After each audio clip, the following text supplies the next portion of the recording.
Welcome to Burlap Teachers. Enjoy the video. You begin now. Cleanse the mouth area gently, then patch test the active to avoid reaction. This prevents setbacks. Once cleared, apply a light layer of azelaic acid or niacinamide. These reduce melanin and inflammation, so you treat both cause and effect.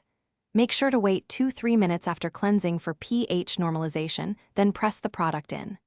Use sparingly at first. If tolerated, increase to nightly. Keep a moisturizing barrier to prevent irritation and dryness.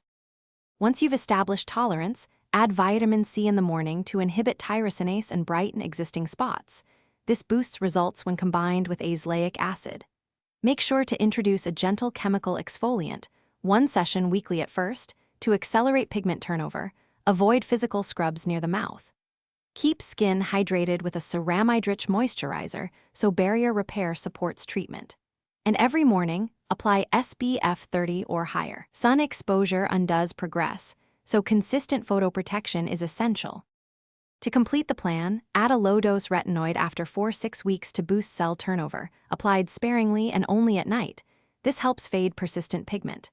Maintain results by staying consistent. Daily SPF, avoid fragrance or harsh toothpaste, and don't pick the area. If progress stalls after 3 months, consult a dermatologist for stronger options like chemical peels or laser. Troubleshooting tip: if you get redness or burning, stop actives immediately, apply a barrier cream, and restart slowly or see a pro. Thanks for watching. Consider subscribing if this video helped you.